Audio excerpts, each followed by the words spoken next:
has a voice like no other. When we say a writer's voice, of course, we mean literally the sound that comes off the page, the literal music, the diction, the word choice, the quirks of speech, the pace, the rhythm, repetition, and pause, the dialogue that a character carries on with others and with his deepest self. Elegiac, yearning, complex, revelatory, and marvelously funny. That's how my students describe this voice. It's this inimitable quality that has enraptured readers and inspired the New York Times to praise the entertainment and vitality of Leigh Abbott's prose. Its language as both lament and celebration, and it has won Leigh Abbott a multitude of admirers. His books include Dreams of Distant Lives, Strangers in Paradise, Love is the Crooked Thing, The Heart Never Fits Its Wanting, Living After Midnight, Wet Places at Noon, and most recently, All Things All at Once, New and Selected Stories. Born in the Panama Canal Zone, Professor Abbott grew up in New Mexico, and that's where he is happily living now after having just retired as an emeritus distinguished professor at Ohio State University. The contemporary Southwest, with its golf courses and suburbs, is home to the lively, aching-hearted men and women in his stories. They may be tied to their jobs and at war with their loved ones, but this beautiful starry desert with its howling coyotes is never far away, offering threat and solace to these talkative, flawed, impassioned characters at the heart of his stories. His fiction has appeared in Harper's, The Atlantic, Best American Short Stories, and the O. Henry Prize Stories a slew of times. He has twice won fellowships from the National Endowment for the Arts and was awarded a major artist fellowship from the Ohio Arts Council. He's the recipient of the Distinguished Teaching Award at Ohio State. And there's a dynamite interview that he just did that was just posted on Chapter 16, which is a publication of Tennessee Humanities. So it's my sheer pleasure to welcome Leigh Abbott. Thanks for coming out tonight. I know I'm competing with professional basketball after all. Just think of me as taller. I'm going to read a story called A Great Piece of Elephant. You'll discover soon enough that it's a joke, because we're all here to enjoy ourselves. But it begins with some pretty grim material.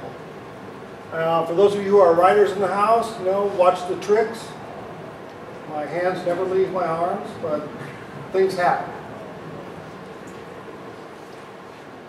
Even 5 years after he tried to kill himself on the Bureau of Land Management bladed road, just outside the gates to his brother's spread in the Capitan Mountains, almost within a stone's throw of the birthplace of the original Smokey Bear, LT couldn't figure out why. His life, he thought, had been dandy. Well, semi-dandy.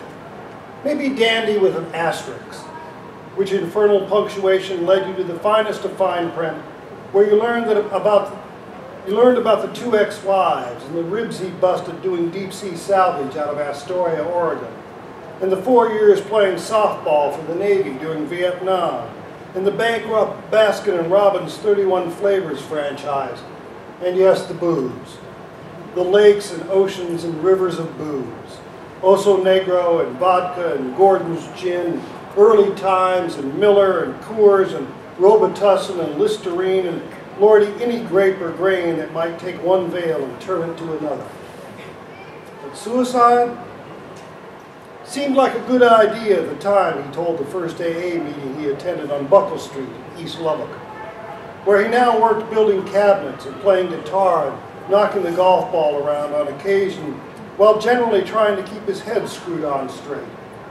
Sometimes, the blue times, the times when the modern world seemed to be missing a handful of its most precious parts, the times when he felt each of his 55 years falling away from him like old skin, he was tempted to quote one long-gone comic on the crucifixion of Christ. Just one of those parties, he said, that got out of hand. Still, there had been one afternoon, the week before Christmas, His pickup stopped on the gravel track leading into Smitty's place, not 60 paces from the house itself. Hell, not 55 from Smitty himself, who was sitting in his porch rocker, smoking. Much of high desert New Mexico hither and yon was snow-covered, the light bending white and sharp and hard, sunset about a pony keg from noon. The truck's radio was on, heartbreak being served up and survived by those from the country western end of the howling kind. You had a girlfriend, it was sung, or you spent too many hours on too many of the wrong streets looking for her. You honored a God who loved you, warts and all, or you were a faithless pussy doomed to burn in the company of peckerwoods and pointy-headed professors. Oh, it was a grand time to have arrived, he thought, as if by magic it seemed, whole at a spot from which left and right for many and many a mile rose up hills dotted with juniper and pinon. And then LT pushed open the door, the truck still another thing he was indebted to Smitty for, it being wages for 5 months of hammering up a guest cottage out back by the pump house. Such seemed fair, he thought. A Ford F-150 as used as a dish rag with a camper top for the truck bed, given in exchange for 6 whack fingers and a saw cut the size of a nail file in his forearm.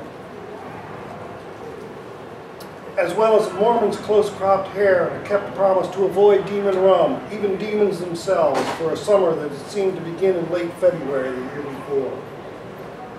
So he was out, he'd tell the AA folks, standing tall, or tall enough for a fellow with a fifth of swills filling his belly and thoughts flying willy-nilly like pests big as boulders. He was getting himself square with Mother Earth, gravity just one phenomenon you could count on, not much between A and B but footsteps in English. The night before, he'd been gambling at the Navajo Casino up near Ruidoso, Keno mostly, with some blackjack to loosen the eyeballs. So his pockets were now miraculously stuffed with legal tender in quantities. They made him feel like King Midas or Richie Rich. Made him feel, in fact, money as Smitty himself, the big-assed big brother who ran cattle and owned oil and gas properties in Chavez and Eddy counties, and was currently in the middle of his 4th consecutive term as a state senator from Lincoln County. And now, as LT made his way around the back of the truck, some of that money started floating out of his pockets. Him, a generous man, showering an otherwise infertile landscape with seeds and sweetness, which is when it occurred to him to say something. Serious gestures, after all, demanded serious talk. "Hey, Smitty," he said, waving at the several of whom sitting there. "You sleep in those clothes, LT?" He considered himself then, jeans a tad tight in the hindmost, cowboy boots even Roy Rogers would envy, a shirt that had all the appeal of sunrise itself.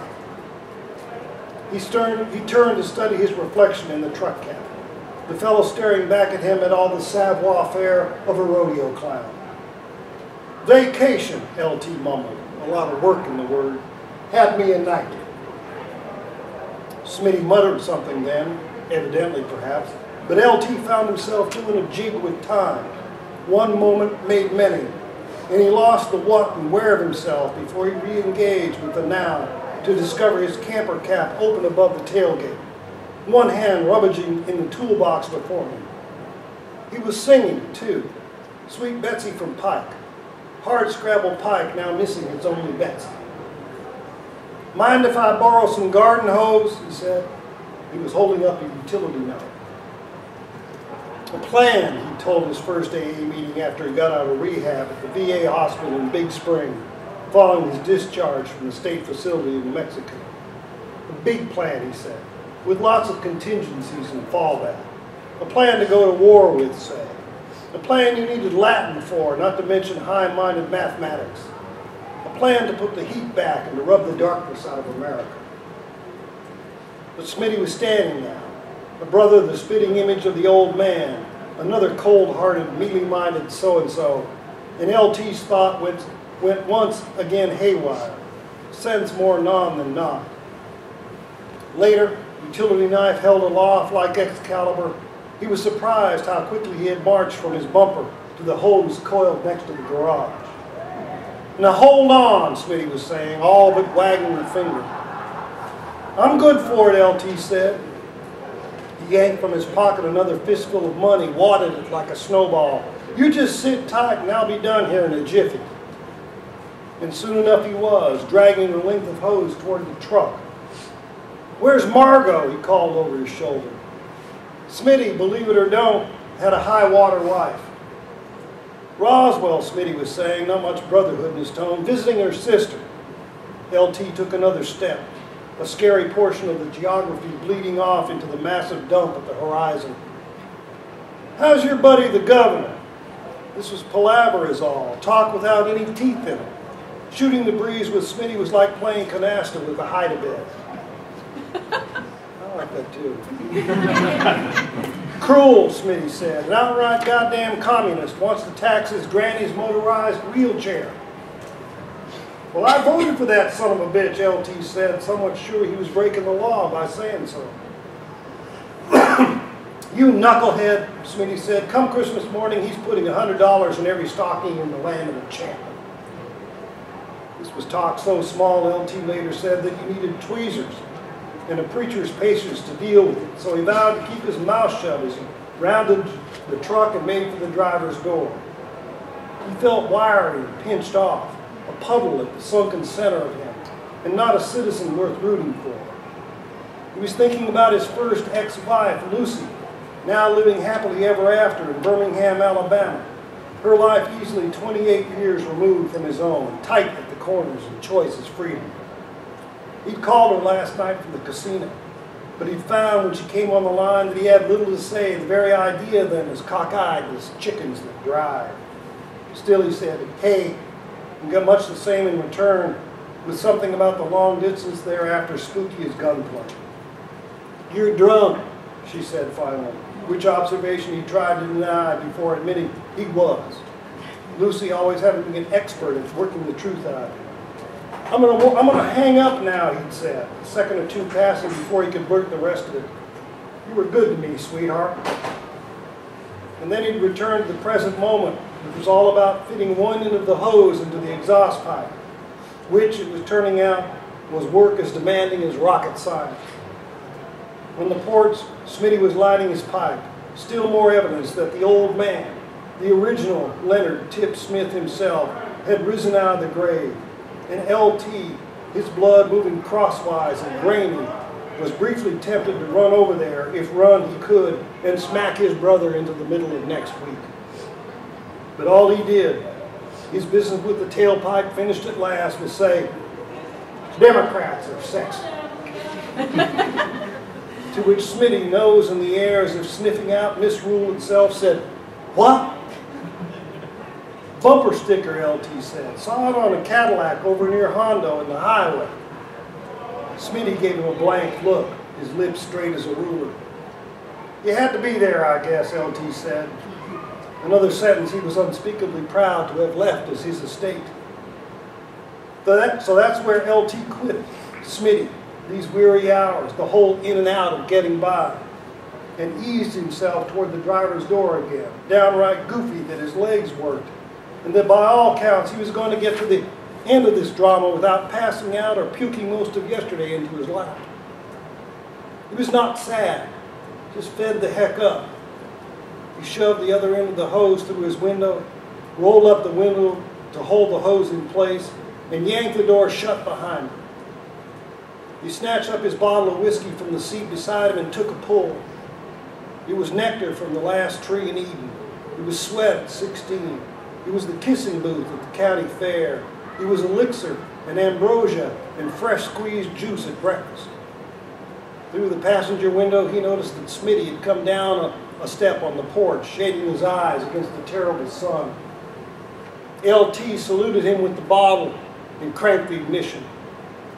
He revved the V6 twice, the engine throaty and smooth. Turned up the radio as far as his ears could stand. A minute, he figured, maybe two. No matter, he always told the AA people. He leaned back into the headrest, in the air something sweet and a touch tired. Democrats are sexy, he said to himself. He closed his eyes, only heaven to look forward to. and the supersonic trip to get there.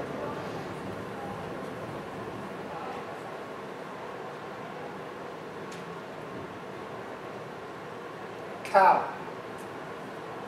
That's the word I was thinking when LT wobbled from the tailpipe to the door of his truck. And this too, lush. Plus, I was darn pleased that Daddy was not alive to observe what he would call behavior beneath contempt. And here's the last word I found. Quit. No, I didn't imagine he'd go through with it. He'd never finished anything he'd started. Quit college, quit his football team in high school, quit his job at the Mays Lumber Yard, quit the Music Man he was in at the Community Theater.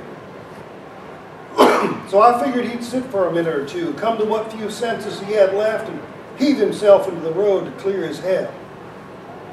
I watched, took note of the high sky, and puffed my pipe. Nothing whatsoever between me and my clean conscience.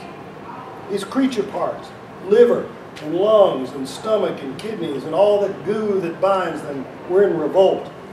For decades they'd been fed poison after poison, and they'd had enough, more than enough. Anyway, when the radio burst on again, loud with the wails and moans of beasts in pain, I went indoors to call Margaret. Guess who showed up? I asked her. Santa Claus, she said. Guess again, I told her, still watching LT's truck from the kitchen window. And it's not George Bush either. Oh, Smitty, I don't have time for this horseplay. Libby and I are picking out nail polish. They have one here called Sinful. Me, I'm thinking French manicure, frosted tips, that sort of thing. I paused a moment here, reflected on the 36 years I'd been married to this sassy go-getter. LT, I said, he's killed himself. I could picture her at the other end of the line, lips pursed, brows knit, thinking I was pulling her still fetching leg. Smitty, stop fooling with me. I told her then, the truck, the hose, the sad sack brother with the rain cloud between his ears, and me bearing stern witness. Look at me, he's saying. I'm madder, he's saying. It's pathetic, Margot. I'm embarrassed. He's a goddamn crybaby. Smitty, she said, stealing her voice. You call Mac now. I ain't going to bother him. He's probably busy. He's the sheriff, Smitty. Sheriffs are paid for busy. Outside, LT was working the dial to his radio, squawks and squeals descending upon him from outer space.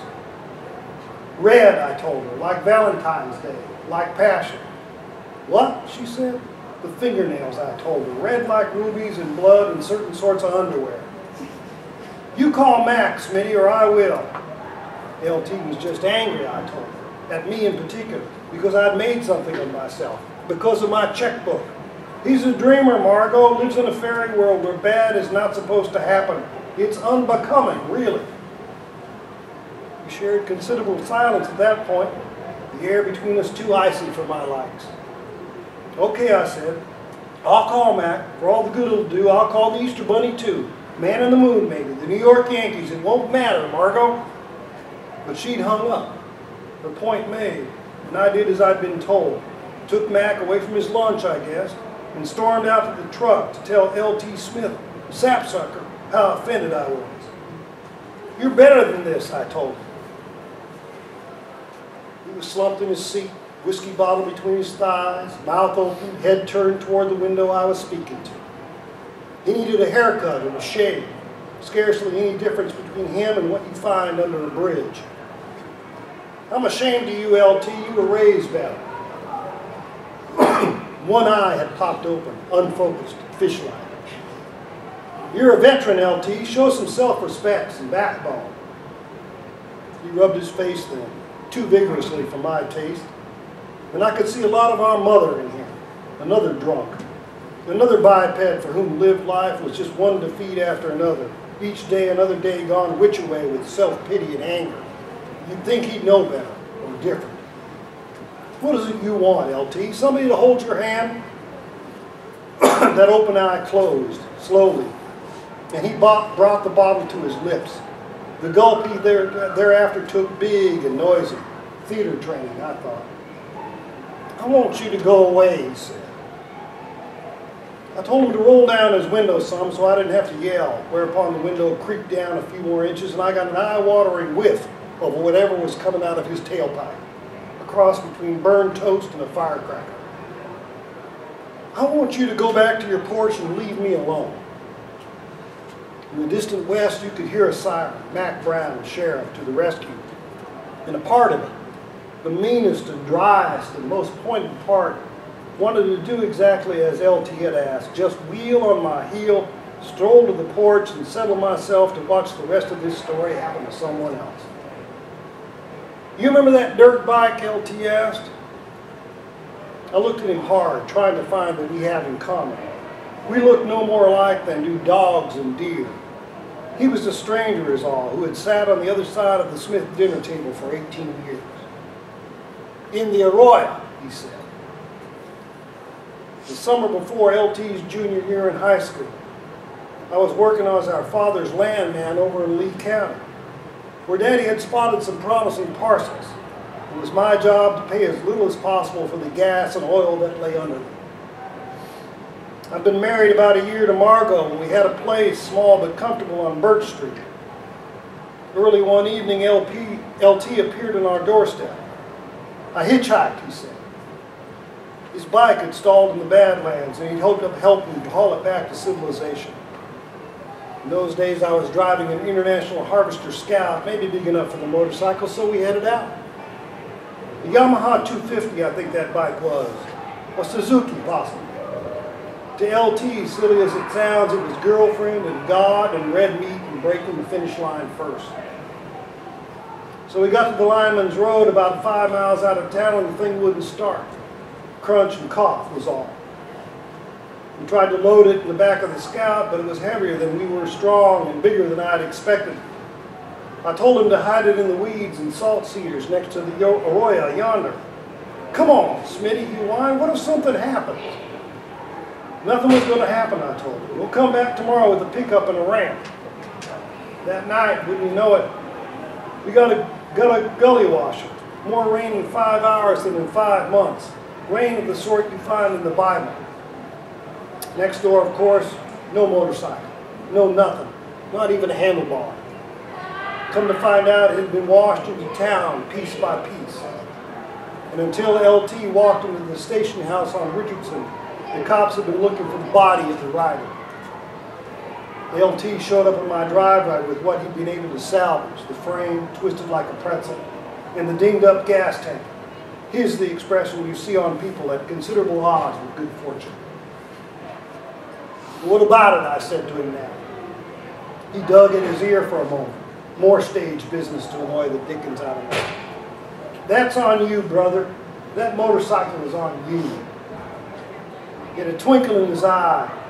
If you didn't know better, you'd think he'd had a week's winning lottery ticket in his pocket, plus a soiree to attend in Timbuktu.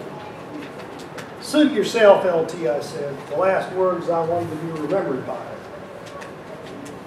You'd be right at this point to wonder why, on the path from truck to porch, I didn't stop to yank the hose out of the exhaust pipe. Here's the answer. Mac was coming, making good time, it sounded like. Also, LT had to seal the hose in the pipe, another half-assed job. More important, I figured this is a lesson learned, albeit the hard way. LT would get arrested, have his stomach pumped, spend a night in the drunk tank, and thus arrive, dried out and humbled, at a new and lasting appreciation for the straight and blessedly narrow. So at the porch, I eased myself into my rocker, fished my pipe out of my pocket again. LT was singing now, some of the lyrics in Martian. Democrats weren't sexy, I was thinking. They were gas bags and sob sisters and several degrees of stupid. They had brains like junkyards and no inclination to clean up every now and then. Worst of all, one of those pea pickers was blocking my road. I get the call just as I'm finishing up lunch. The day to that point just about as fine as change from the dawn. I tell my wife Olivia that I have to go. Got some commotion over at Smitty's place, and she gives me the eye. No fan at all of James K. Smith, Mr. Grand High Panjandle himself. Says his brother's committed suicide at the front gate, I tell him. LT, she says, he's difficult, all right. A minute later, I've alerted the EMT squad from Alto. Crew chief figures they can be over there in something under a half hour. Good time for a countryside where the road doesn't go as the crow flies. I get on the radio, tell my dispatcher the situation, and goose the cruiser pretty hard down my road and over the cattle guard. I'm out to Smitty's place a good 4 or 5 times a year. Trespassers, hunters in the same zip code, a dishwasher, a busted air conditioner left by the industrial trash compactor outside old Lincoln Town. Piddly matters, to be sure, but well nigh life and death to the Senate. More proof, he claims, of the hell we're hurrying toward.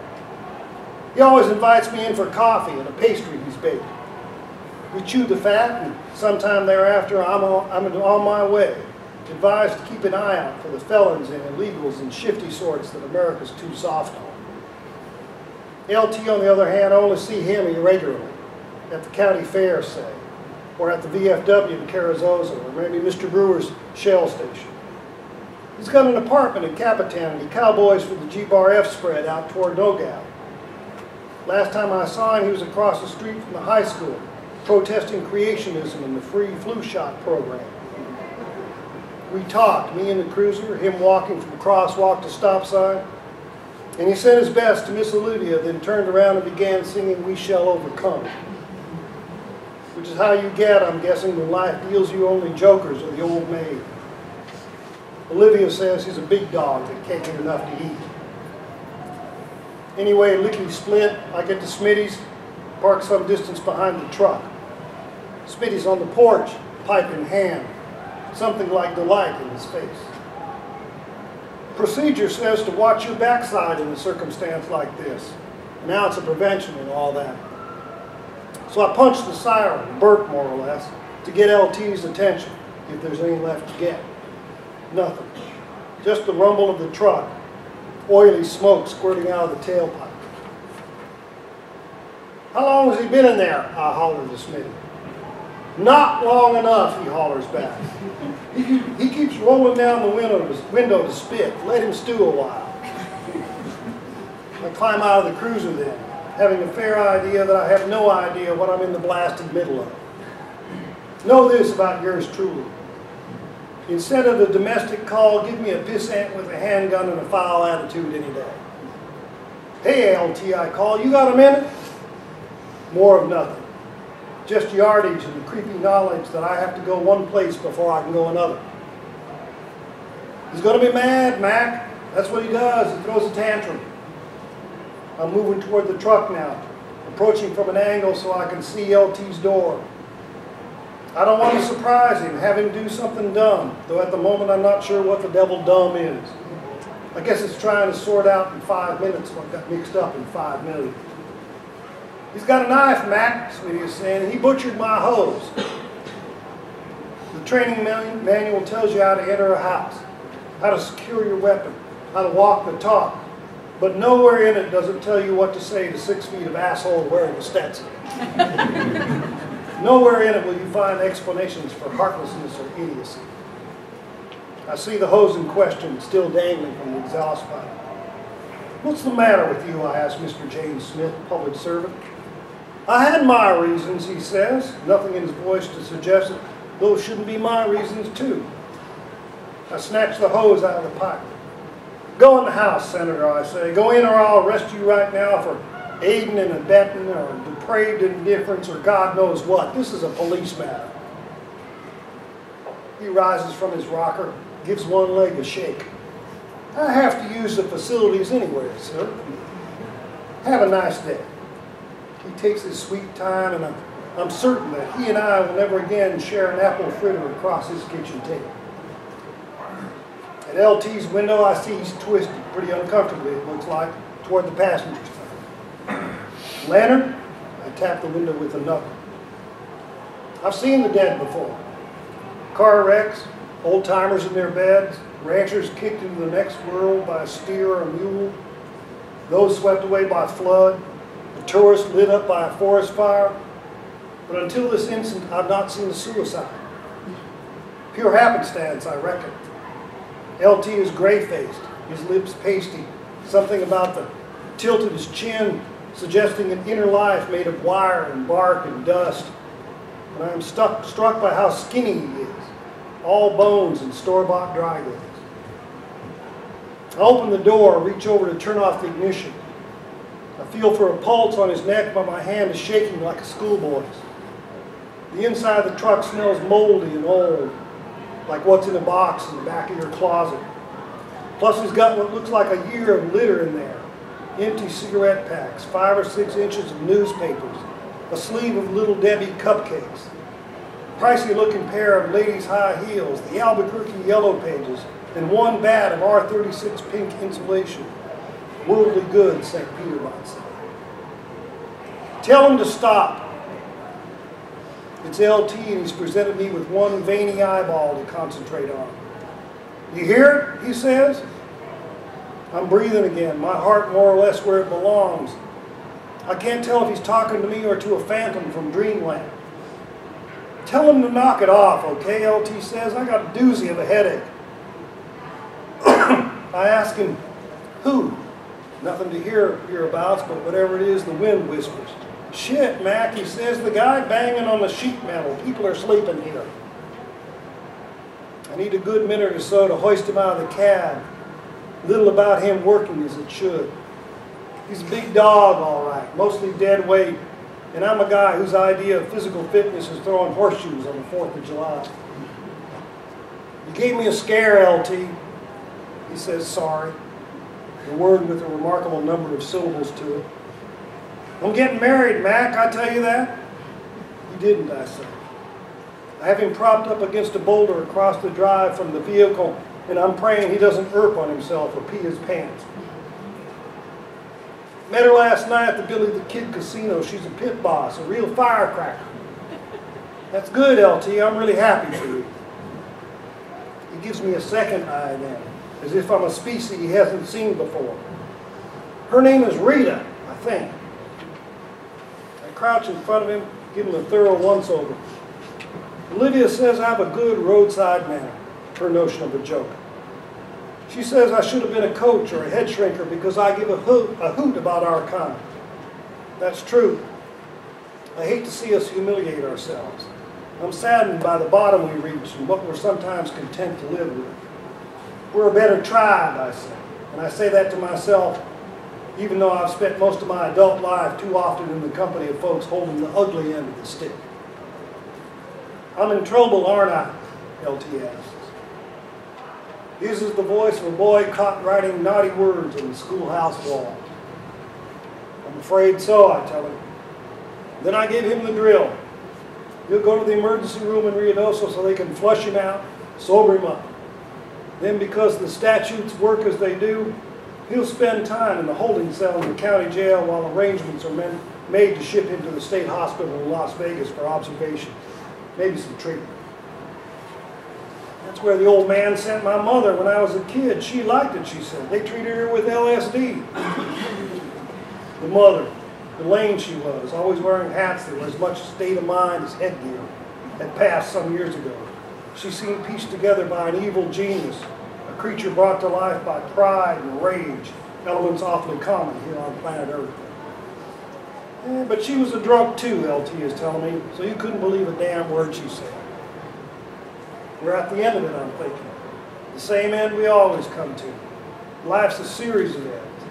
For LT, today is just another yesterday, as was the day before that and the day before that. For yours truly as well. For all sentimentalists everywhere. I'm cold, Mac. I hand him my jacket and advise him he better not spit up on it. Olivia hates it when I come home smelling like a job, I tell him. Don't worry. His is the smile he must have given Rita last night, white as new snow itself and easily 200 volts of Heidi-ho. I figure the ambulance will be here in 5 minutes tops. I figure too that Smitty is probably at a window watching and arranging his grievances in rank order, past to present, small to big. Me, I'm gazing down the valley, the light aglaze shiny as new paint, hours of nature more right than wrong. Oddly, a song has sprung to mind. She'll be coming around the mountain, and I presume to know exactly which mountain she'll be coming around. Should be wearing red pajamas when she comes. Should be driving her 6 black horses and waving like crazy, tickled all sorts of silly and pink to have that wretched mountain behind her. Democrats are sexy, LT said. I study him, hopeful the talk has turned to a topic I can understand. Bumper sticker, he says. Go on, I tell him. He looks left and right as if he's about to tell me a secret he discovered when he was in short pants. Big print, he says. Democrats are sexy. Big print, I think. Just what we need more of. Little print underneath, he says.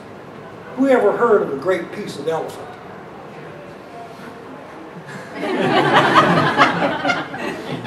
I'm wrong. It's the little print we need to attend to. That's funny, isn't it, Matt? Yes, I say, it really is. Thank you all.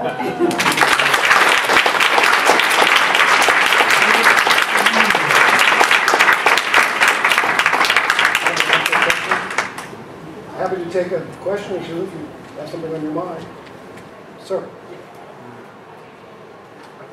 Who are the characters based on? Oh, great question. The story's built around 2 facts.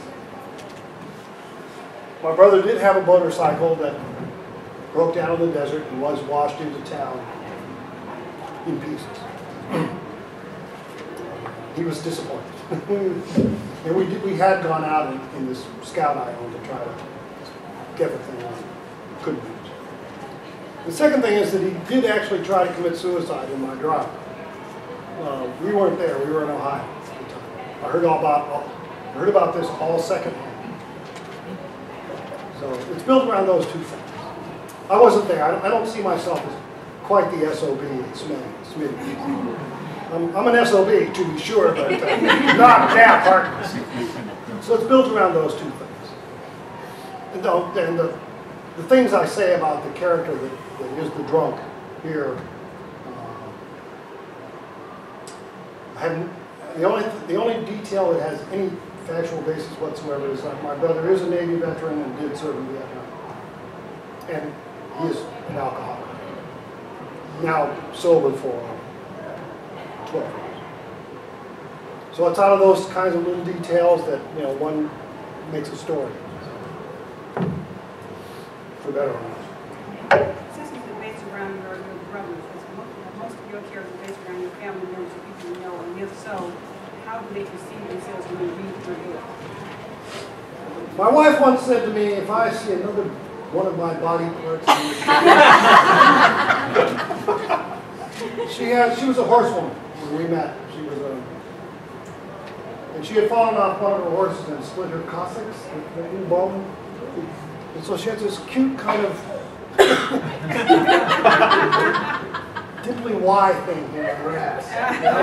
And I stole that from the store. And she put a foot